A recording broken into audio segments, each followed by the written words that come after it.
I think we're going to move on to our second section now because we're talking about the holistic experience. So we're going to be talking about activities you guys did inside and outside of school. Starting with P-Bomb, you set on an organization that was widely praised by the Ministry of Health. So you also won multiple international awards. Can you tell us about that? About that organization in particular? So, okay, I started an organization called iSaver.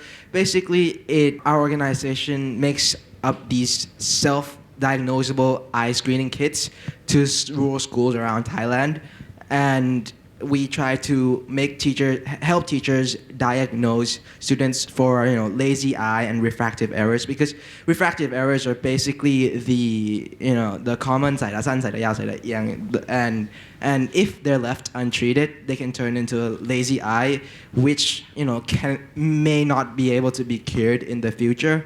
And so I kind of made a distribution kit that teachers were able to diagnose themselves without the help of medical professionals. And basically what you're trying to look for in an activity is that it's unique and impactful.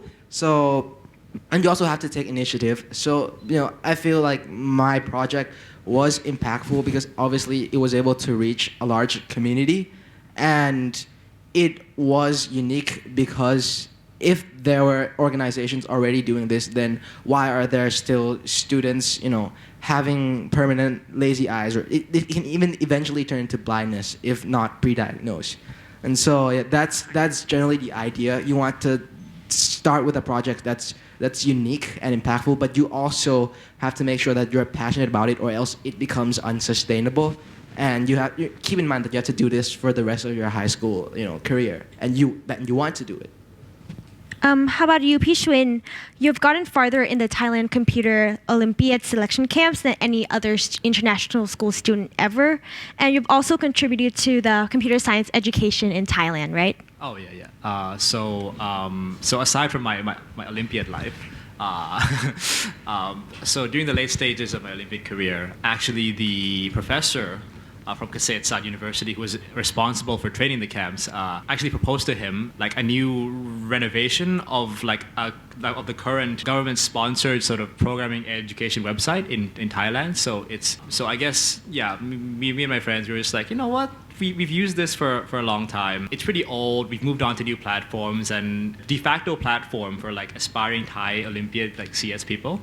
So we wanted to kind of give back to the community. So we kind of started this renovation project for the website. So scrapped the old thing, built it from scratch. Hundreds and hundreds of hours of software development went into that, and it's currently in use right now by many people actually who are in the Olympiad sphere. So yeah, that's kind of my. I think it's kind of important here to note how Peak and Fresh, I believe, mentioned earlier that even if you're a STEM applicant, you don't have to make yourself purely STEM. So what Shwin did and what I did was applying STEM to activism, which I believe conforms to that policy.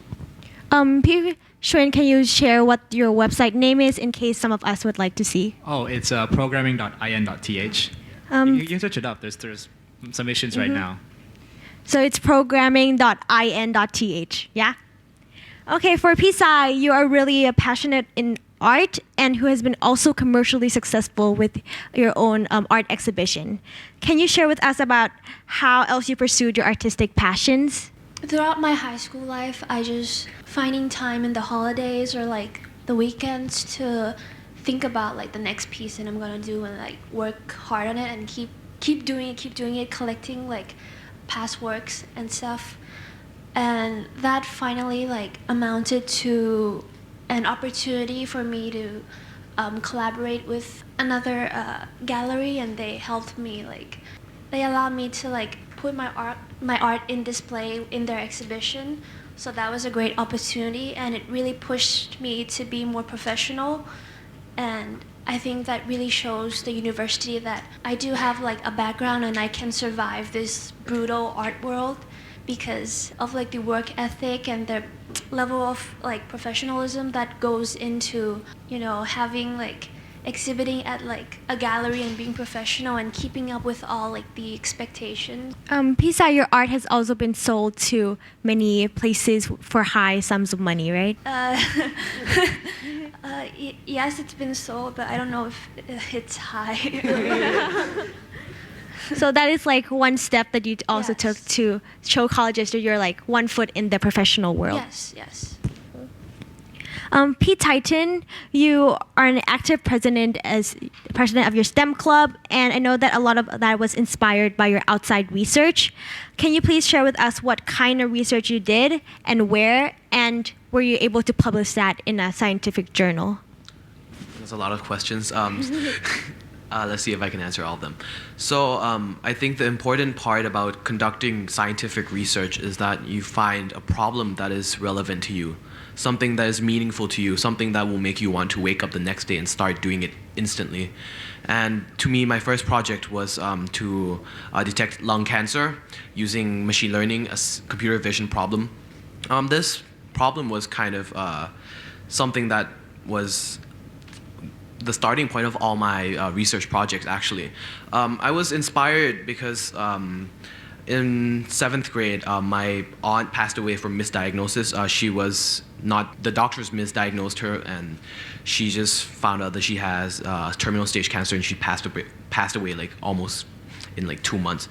And that pain has stuck with me for a long time. And so after acquiring the skills of the computer science and knowing how to program, I started doing research and started reaching out to professors at Thammasat University. And after that research was complete, I decided to give a proposal to JSTP. It's a science research funding by the government, and they will pair you up with a mentor. For me, that mentor was Dr. Tirowit. He works at Vistech Rayong, and so it's quite a trip there. And sometimes I miss like 2 weeks of school straight just to do this research.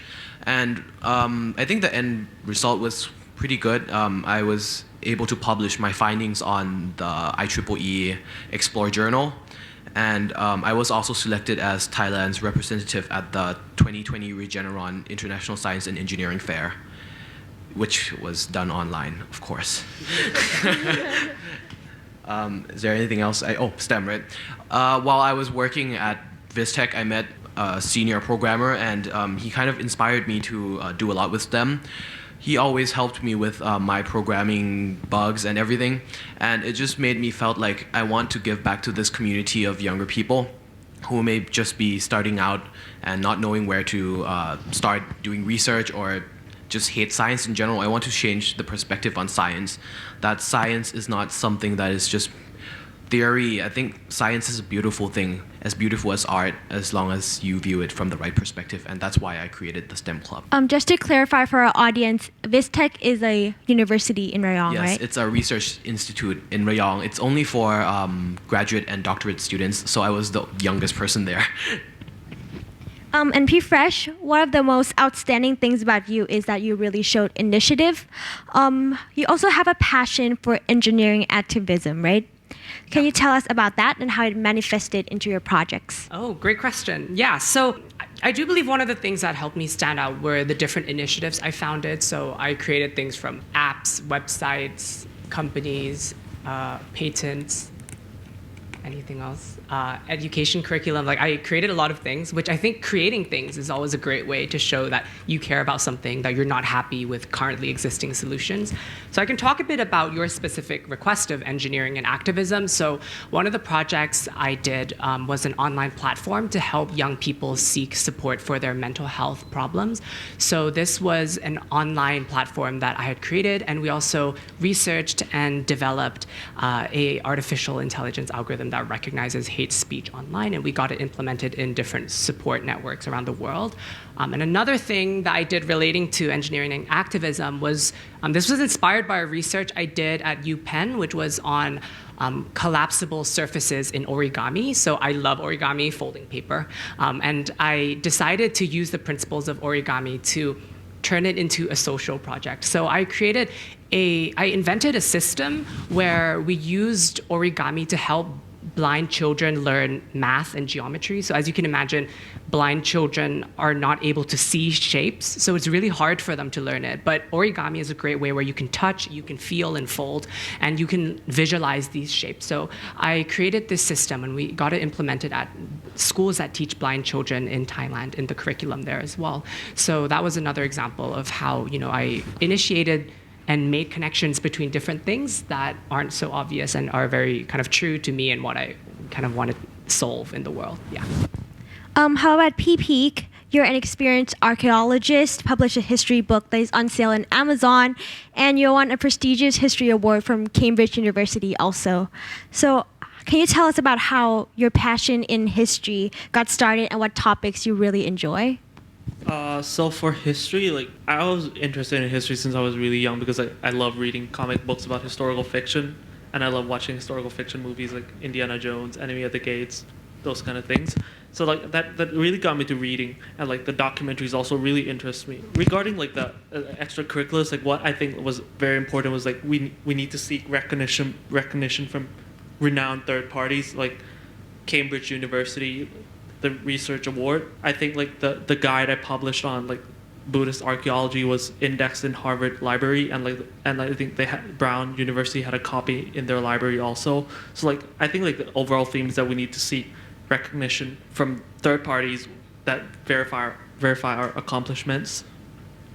So your history book was indexed by those universities that you just mentioned, right? I think Brown has a copy and like Harvard indexed it. And PP, during your summers and winter breaks, did you also spend your time doing field work on archaeology?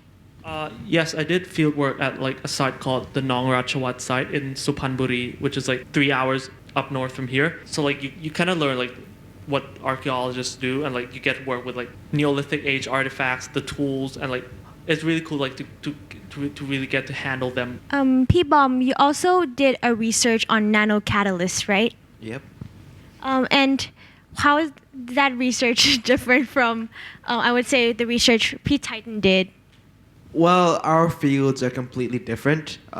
Titan's doing CS, right? My research is more like chemical and biological engineering. So basically, my research is very technical at first. So I'm trying to explain this in as lay's terms as possible. And so basically, when you want to mass produce chemical processes, you have to use something called catalyst, right? And nanocatalysts are basically a modified version of the catalysts, which are much smaller and much better. So they speed up the chemical reaction a lot faster. But currently, these catalysts are produced in batch processes. So, you know, once you make 100 of them, you have to stop the process and make another 100 of them. So what it basically did was initiated a control production system, control flow production system, which is basically you don't have to, you know, produce the catalyst in batches, but as long as you have the process running and as long as you add more reactants, then you can continuously produce more and more of those catalysts. So it's very technical. You know, a lot of you might probably be asking like, how did you get into this research in the first place? I don't even know a single thing about CS machine learning. As long as you go on Google, research a lot about the things you're interested in, you know, learn to code from online courses. You know, as long as you have the passion, that's why I think passion is really important because it makes your project sustainable. As long as you want to keep doing those things, like Titan said, then you can, you know, you'll learn more naturally and you'll be able to contact the professors from different universities. And if they see that, you know, you're interested enough, even though you're young, they might give you a chance. And there's going to be a lot of rejections, but if you're passionate enough, then you know you'll get one acceptance, and that's all it takes. And P-Bomb, your project, to summarize, it's about water management, right? And helping the environment. Water management is an application of the nanocatalyst. Mm-hmm. So basically, these nanocatalysts can also purify water. Like one of the applications is to purify water, and so being able to produce these nanocatalysts in a control flow means that you can purify water much faster in cases of, you know, natural disasters and things like that. I would like to emphasize on something I said already. The JSTP program is one of the best programs for Thai students to start conducting research when you don't have any idea who to contact. They will pair you up with a professor automatically, and they also give you funding for that research. So I think it's an extremely important program that I want everyone to be a part of, and I kind of push that in my STEM club quite a lot. And so for Bom, he met a professor, he emailed him somehow. But for some people, it might be hard to do that because you don't know who's an expert in what fields. So I think a good starting point is to find something you want to do, start researching online what has already been done. If you can find a professor in Thailand who specializes in that field, that's great. If you can't, try contacting NSTDA. There are so many resources available to you as if you just try to search it up. I think that points out to seeking out third parties and third-party validation. P-Bomb, you also won the Google Science Fair. You were like one of the finalists for your project, right? Right. So a lot of the projects I did, once I have them established, you want to seek third-party recognition. So you already have those established projects. You have Research Project 1, Research Project 2, Organization 1, Organization 2. But now you want to spread word about it. You want to get recognition so it can expand, or you learn new things along the way. So you apply these research projects to different competitions. You try to apply your organization, even if it's an activism, entrepreneurship organization. I did the same thing with iSaver. So applied to several competitions, and you not only get the awards, which you get to mention in your application, but you also learn a lot of new things. So like regarding the research project, I also went to a conference at Oxford University, and I was able to discuss with a lot of the professors and came back to improve existing procedures which they recommended. So I think as long as you have those established projects, there's no harm in applying to competitions in order to seek third-party recognition. I think for a third-party recognition, there are many ways to do that. You can either get published on a paper if you're like science-based, STEM-based. You can also do many things such as competitions like Bom said. I did a few for Thailand and also got into ISEF. But I think one of the most important third-party recognition is someone who's like an expert in that field and could write a recommendation letter for you. I personally had my professor who was advising me write that recommendation letter for me. And I think it helped quite a lot because he was an expert in neuroscience, computer science, and it validated how I work. And he was pretty close to me, so he knew exactly how hard I worked, how hard it is, and how difficult the project was. So I think it's important to have a professor to validate your expertise in that field, your efforts, and your actual work and its importance too. And I think that applies to all our panelists here. P-Peak, P-Shwin, you guys had the Olympiad. P-Titan, P-Sai, P-Bomb, and P-Fresh, you guys had many awards, exhibitions, and all those things, right? P-Titan, you also got the IEEE, a very prestigious competition, right? IEEE is a journal. It's quite prestigious. It's kind of hard to get in and get your work published. But what I did was I submitted a conference paper, so it was published, and I also received the opportunity to present my research at the conference. So I think conference is a good starting point for those who do not want to submit a full paper or are not ready yet. I think a conference helps quite a lot. It allows you to kind of have a paper type thing. It also helps with the brainstorming of ideas. You get ideas from other people, and I think it also looks good on your profile if you get to present and have pictures for it. It's pretty cool. It's fun. Trust me. Go for it. P-Shwin, something interesting about you is that you're currently taking a gap year right now. Can you explain a little bit about how you're using your time and what you're currently doing? Oh, so actually I'm actually in a research intern position, but in corporate research though, in computer vision, which is actually what Titan specializes in. So I'm at a company called Certis right now, which does data analytics and computer vision products. So throughout the year, I'll probably be interning at different places. Just to kind of explore the job market here in Thailand, see if it's viable to come back in the field of CS, because I don't know, most I'd say most jobs in the US in CS are probably pay better, but also more interesting work. You rarely get to work on more exotic products here in Thailand. Most of the products are in banking or I don't know, it's pretty typical products in that you develop. Whereas in in the US, you have companies like Google, they're like working on their search engine, working at Facebook, maybe places like Palantir who work with the CIA, stuff like that. Like cool stuff might be more interesting there. So I'm like right now I'm just trying to assess the market, see what opportunities there are, like if there are any, and then just see how it goes from there. Then would you say taking a gap year is beneficial? What advice do you have for people who are thinking of taking a gap year? Oh yeah, really depends on your kind of your like what you want to do. If you're doing CS, it's a field where you don't really they don't require a degree.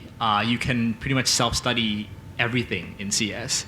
So for a high school student like me, it's possible to get an internship or a job even. Like I know some people who have gotten full-time jobs by after taking a gap year here in Thailand as a high school student, because the field just doesn't really need qualifications unless you're working at I don't know, Google or something.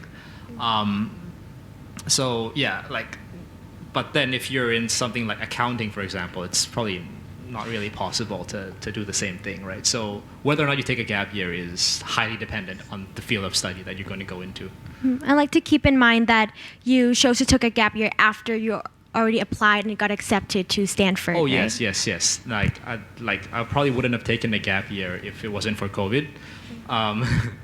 But yeah, probably not really a good idea to gap year and then apply. Probably apply first, get in, then take a gap year. Yeah. A question that Stanford asks is how you spent your summer. So, P. Fresh, can you tell us a little bit about how you did that? Yeah, that's a funny question that Stanford asks. So what I wrote in mine, I wrote about the World Mathematics Championships, which was a competition that I had participated in during the summer. So I wrote about that.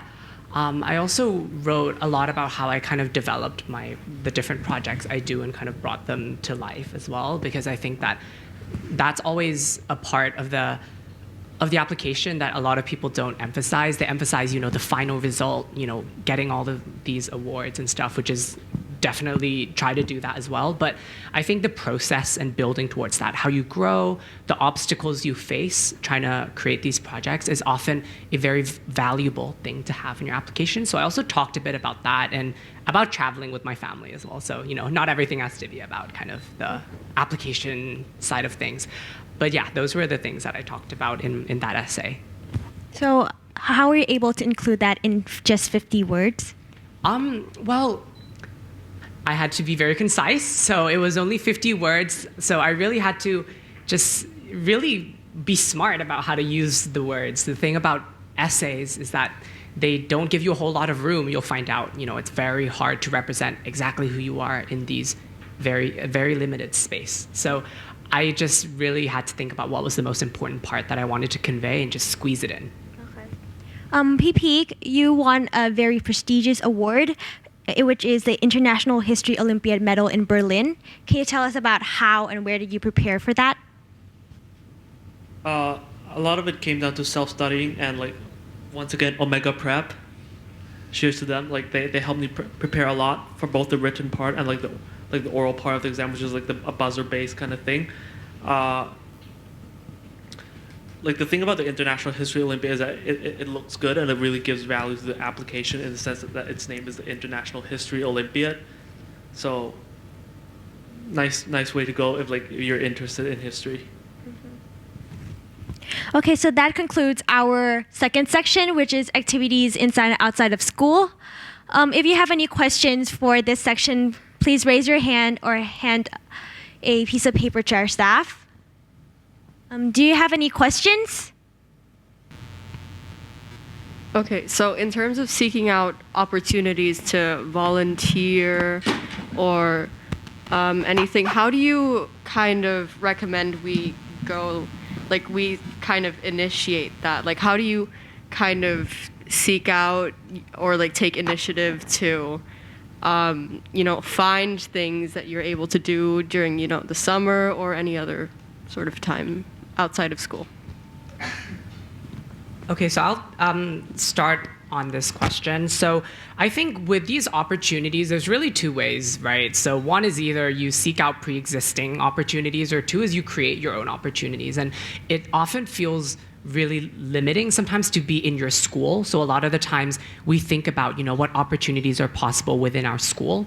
But once you step outside of school and start interacting with the different organizations and bodies that exist outside the school gates, that is usually when you start finding all of these opportunities. And a really good way, I think, is to speak to older students. So for example, us here, or even, people that perhaps are more closer to you and your family who have been through this process, because they know, the sort of opportunities that their friends have found, the sort of recognition their friends have received, and how you can go about doing that. So with the pre-existing opportunities, sometimes just searching them on Google can be quite helpful, and keep an eye out for different competitions and stuff like that, because this might be through your school, which your school might tell you about competitions that are happening that you can enter.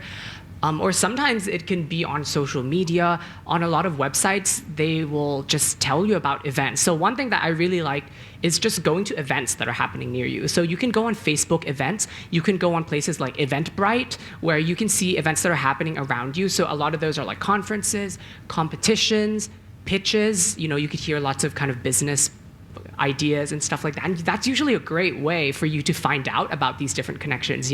Sometimes you go to one of these conferences, you hear someone presenting on a really exciting startup that they have, and you can just go up to them and say, hey, do you need a hand? Can we help? What role can I take? And going to these in-person events may be a little bit hard right now just because things are online, but I actually see that as an advantage, because when things are online, you can interact from your living room. You don't have to be scared walking up to a big stage. You're just, in Zoom. It's quite easy to find these opportunities nowadays, I think, because it's taking place online. And a lot of the competitions around the world, instead of being hosted in Europe, in America, in Australia, in like really far off places, they're now being hosted online. So there's very little cost to that, and there's no need to fly to different places, which can often lead you to miss school. So I think take on this opportunity right now as a time to really seek out opportunities everywhere in the world, because they're all happening online and we all have equal access to these online platforms. So yeah, I think now is a great opportunity during COVID, and that's one of the few good things that have come out, I think. I just wanted to add, for me, like if I didn't have this opportunity to exhibit with the gallery that I had, I would still I would reach out to more local galleries and just knock at every one of their doors and just like present them with my portfolio and just hope that one would be able to collaborate with me. Yeah, so I think for me, because I'm in the art side, it's about researching and reaching out to different places, different institutions, and for art, that's like galleries or museums, depends. I think for seeking out opportunities, sometimes when for me at least, when I was trying to contact my professor for my drowsiness driving and those kind of research, right? I actually was so scared to mail someone I don't know, like an expert in that field, and I'm like nobody. I'm like 11th grader, so I was so scared. I wrote a really long, scary.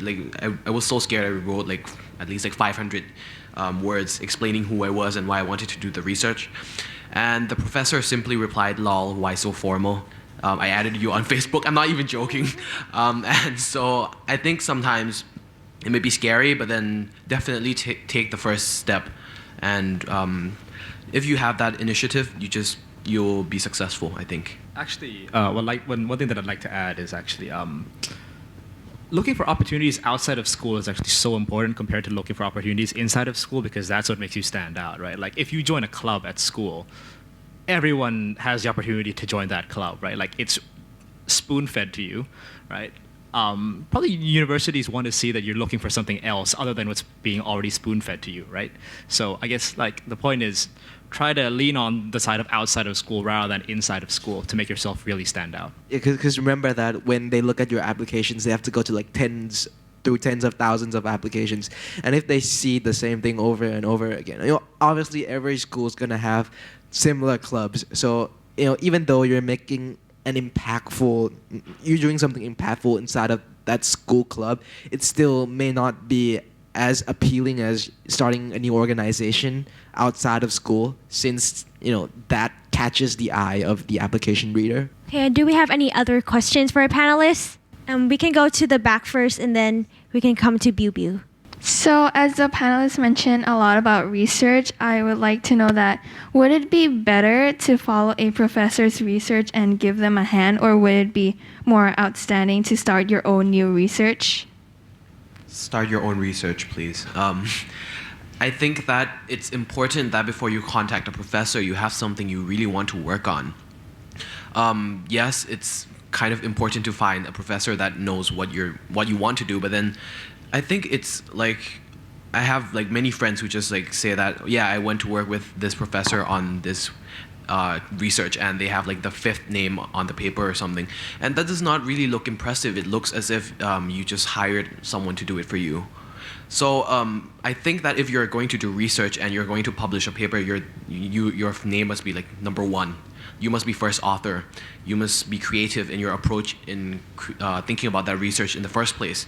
Because if it's someone else's idea, then I don't see how that would be helpful on your application. Quite honestly, anyone can help a professor do research, but not everyone can actually come up with something meaningful, impactful to society, and is also actually passionate about it, and also has the skills to do it. So I think definitely think of your own research before contacting a professor. I'd say helping professors with their research also has a lot of benefits too. Like I definitely agree, starting your own research is great. But if there is currently existing research, especially if the professor is quite famous, that really matches your specific interests really well, then that's a great thing to do. Because for me, the research I did at UPenn was with a professor who was doing it on origami-inspired engineering, which was exactly what I wanted to do. And it was very unique to me, right? So if you do find those opportunities, then I think going for it is brilliant, right? But I think what Titan means is that if sometimes doing research for a professor who has already initiated that research, if it's more generic and it's more general, then maybe that's when it becomes a little bit, I guess, not as impressive. But I do think that there are merits as well to helping a professor do research who has initiated and is a trailblazer in a particular very niche field. I definitely agree with that. I think another benefit, because I might have discredited your suggestion, I think that another great benefit of actually working with a professor on a work that he or she is already doing, right, is that you get more ideas. It's a good starting point for someone who has not conducted research and might not want to just jump right into it like I did. So I think it's a good option, and you might want to try it if you have no ideas yet. So one of the things I want to touch on research is that for research in the humanities, like there are not that many resources. Like there are no renowned researchers who would probably assist you on the research paper itself. So like if you're writing a research paper on the humanities, literature, the social sciences, you're kind of on your own. So that would be my take on the humanities research. If you're considering, like, even if you're going into STEM but you have an interest in arts, I think that researching doesn't have to be like long papers or projects. I think if you're coming to this side, it's also can be like the man hours you put in. Like even if you're like science based or math based, but you want to do something that has a more artistic application, you could start experimenting with materials or different forms of representations, like through coding or through different industrial softwares. Like it doesn't need to be in written form or like involving another organization, a institution, like outside communities. Yeah, so it can be within your own home, but you're showing a different language that you're using, not just in written form. It could be like different products that you make, or like these lineage of like processes and experimentation that could amount to no specific conclusion or like a successful reached hypothesis. Thank you so much for your answers. Let's move on to Biu Biu's question. So between all the research and all the awards and the exhibitions and whatnot, do you think it's also important to sort of maintain your mental psyche through more leisurely activities such as sports or maintaining your personal lives, that sort of thing? I think for me it really helped because I'm going into art, so that also helps sort of balance out like the mindset you have for like school academics and then like for other things. But because I find myself stressing out about art more, that may be like self-destructive, but it's okay. I think that it's really important to treat yourself, like go and have a nice dinner, just leave school for a while and leave that like mindset for a while. And I think if you really take time to think about other things that are not school related, you start to find yourself sort of leaning towards your passion, and like all these sorts of thoughts come up that really like mind opening, like different applications for what you might like. It can be totally opposite than your favorite subject, but then like, oh, you just thought of this connection between these two, and that could help like spawn a new idea about a research that you might do with a third party. How I usually release my stress is playing volleyball. I'm also in the school team, the varsity team, and that's like a big part of me, of who I am too. I get to connect with people on my team. I learn a lot about my teammates. We suffer a lot together. We learn a lot from each other. But most importantly, you learn to be in a society that might be different from your usual one. For me, I'm always hanging out with the nerds and the computer scientists and all those smart people like Bomb. And it can be stressing and taxing sometimes. And sometimes you want to just release that stress and have some fun. And I think sports is a really great way to do that. And I think music is also a big part of me. I also play piano sometimes when I'm stressed. And if I don't remember how to play anything because it's been so long, I just slam on the keys sometimes. It helps a lot. I think Shuin can relate. Yeah, so yeah, it's actually quite important to have something else other than your like, you're more, especially if you're like a STEM student, like you're more nerdy sort of side,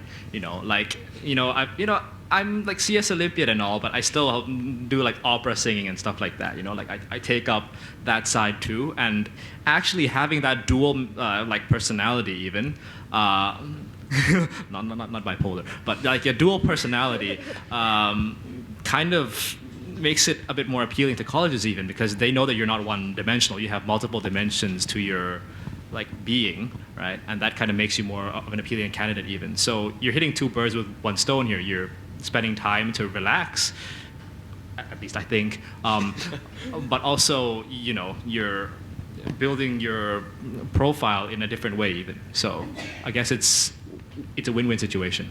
Yeah. I mean, like if what you do is what you like, then it won't be stressful, right? So like kind of answering Dubu's question, like if you're doing something that you're already passionate about, the stress is not even in the picture, I don't want to turn this into a debate, but doing something you like can actually be really, really stressful when you have high expectations for yourself and high expectations for the result of your work. While I was working on my drowsiness detection system, I was extremely stressed when the results kept leveling off at 76% accuracy.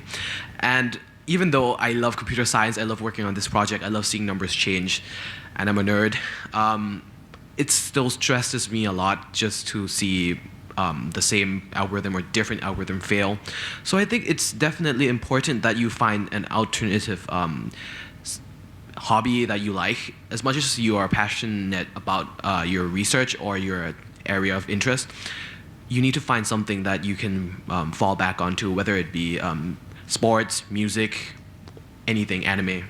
Which you could also utilize in your application. Because I believe like Shuin, Titan, and me, we all wrote about music as part of our applications, possibly Fresh too, who sings really well, by the way.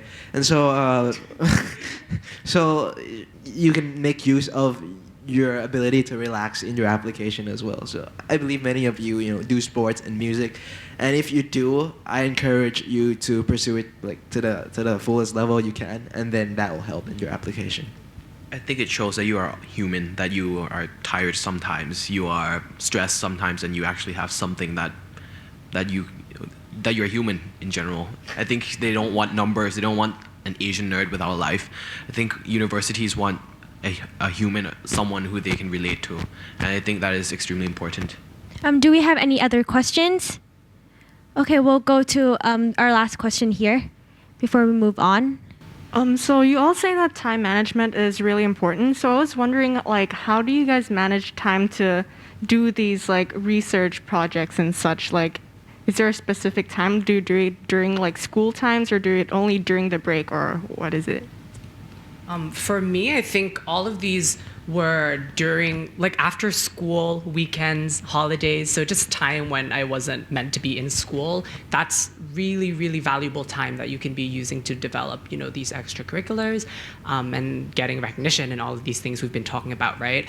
And as for how do you divide the time between homework and school, because, you know, you need to get good grades in school too, right? That's a given. You need to be dividing the time between how to, you know, get the work done that's from school, all the homework assignments, but also doing these extra things. And a lot of that, I think, comes down to kind of gut instinct as well for me. I think, like, once you feel like you get a concept in school, you've done the homework to the best of your ability, that's the rest of the time is yours to spend how you want.